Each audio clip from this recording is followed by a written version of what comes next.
Bien sûr, là.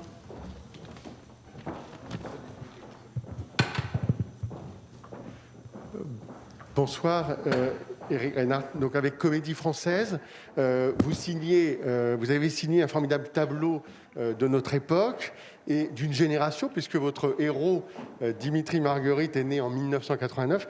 Mais surtout, vous racontez par le menu détail comment, et je crois qu'on y faisait allusion il y a juste un instant avec Marc Ledret de la Charrière, comment on a inventé certes le Minitel, mais comment surtout la France est passée à côté de l'invention d'Internet dans les années 70. Alors votre roman, en fait, c'est un roman qui ose parler d'économie. C'est pas si fréquent. Il est extrêmement documenté. Il est même plein d'énergie, même si il débute quand même par un avis de décès, c'est celui du narrateur. Il nous a beaucoup plu au sein du jury. C'est pourquoi on voulait le mettre en avant. Et je voudrais d'abord savoir pourquoi. Est-ce que vous pensez qu'un romancier peut traiter de sujets économiques qui, en général, on dit toujours, ça va faire fuir les lecteurs? Ben oui, on peut. La preuve. Et puis, c'est quelque chose que je fais depuis de nombreuses années. Déjà, dès 2007, mon roman Cendrillon mettait en scène un trader. Une partie de mon roman se passait dans un hedge fund à Londres, parce que j'avais envie de m'introduire par le roman, par un personnage de fiction, à l'intérieur de cette réalité qui nous concerne tous, qui est celle du capitalisme financier et d'un certain capitalisme financier et de sa mainmise sur nos réalités à tous, puisqu'on ne peut pas nier qu'une entreprise, par exemple, qui se trouve délocalisée parce que les actionnaires estiment qu'ils ne font pas assez de profit, eh bien ça concerne les personnes qui travaillent dans cette entreprise d'une façon extrêmement intime. Et c'est là que on peut relier le roman à des thématiques économiques et à l'exploration comme ça de certaines sphères. C'est vraiment par le corps, l'intime, le subjectif et la singularité de personnages de fiction qui se trouvent, par les hasards de la vie, directement concernés par ce qui se passe et qui relève donc, par exemple, là, de l'économie.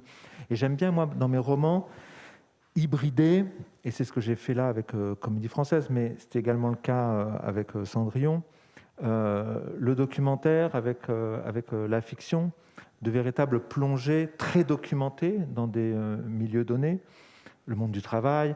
Le système Victoria, par exemple, mettait en scène une DRH, monde d'une multinationale anglaise, donc il était beaucoup question de délocalisation, de plan de sauvegarde de l'emploi, de fusion-acquisition, etc.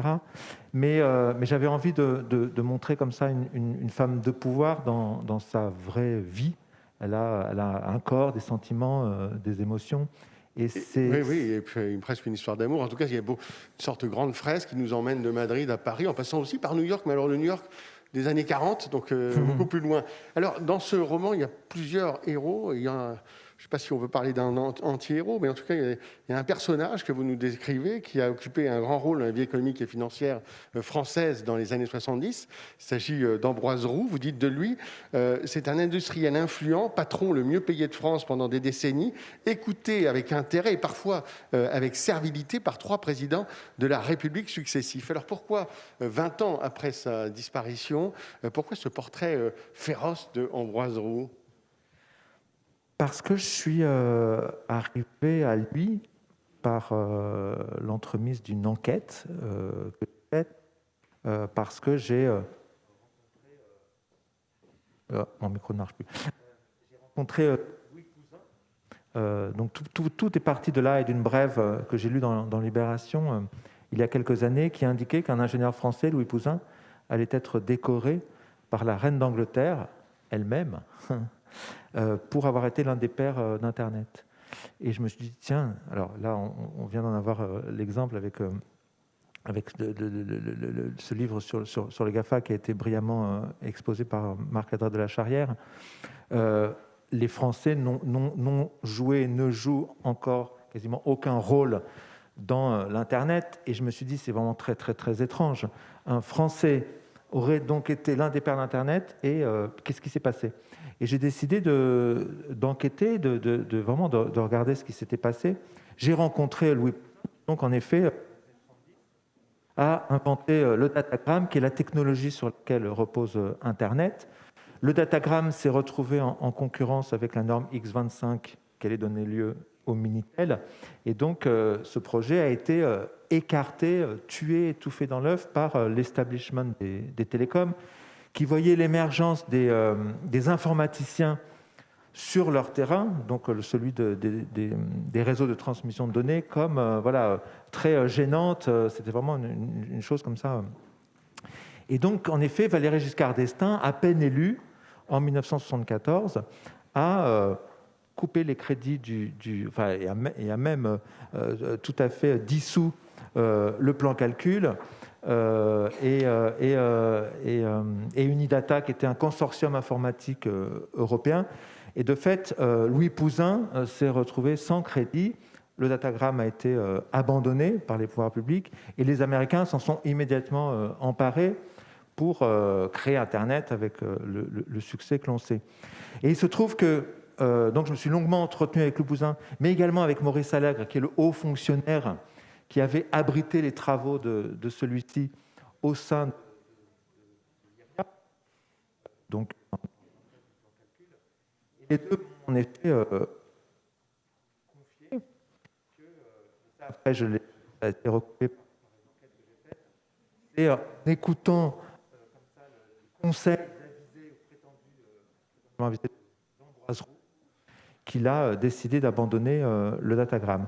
Et donc, voilà, j'ai été mis sur la piste d'Ambroise Roux par cette funeste décision prise par Valéry Giscard d'Estaing en 1974, c'est-à-dire vraiment de tourner le dos à ce qu'allait devenir Internet et les réseaux de transmission de données informatiques pour tout miser sur ce que développait parallèlement l'establishment des télécoms, donc avec le Minitel. Et donc, en enquêtant sur Ambroise Roux, j'ai découvert un personnage, en effet, truculent, haut en couleur, comme on n'en fait plus aujourd'hui, un véritable personnage de roman, en réalité. Un patron français comme on n'en fait plus. Alors, justement, et ça sera ma dernière question, vous avez déjà mis en scène des patrons, vous avez, dans vos précédents romans comme Louis Schweitzer, on a parlé tout à l'heure aussi des pratiques de hedge funds, là c'est Ambroise Roux. Est-ce qu'aujourd'hui, dans le panorama actuel, soit français, soit à l'international, on parlait tout à l'heure des grands patrons des GAFA, il y a des personnages qui vous inspirent pour un prochain roman? Où est-ce que vous avez trouvé votre prochain filon économique?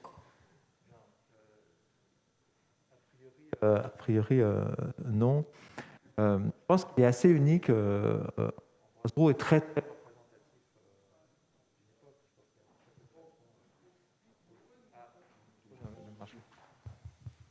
très peu de patrons comparables.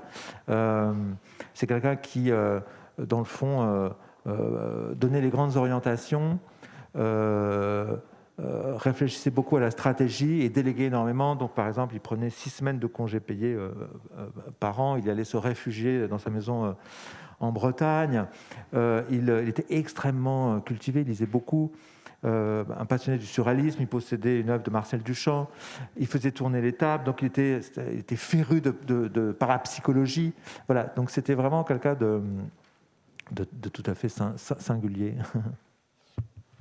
Merci beaucoup, Éric Reynard, pour ce livre. Donc, Comédie française, fait 480 pages. Hein. Merci, on va laisser la suite à Sabine et Philippe.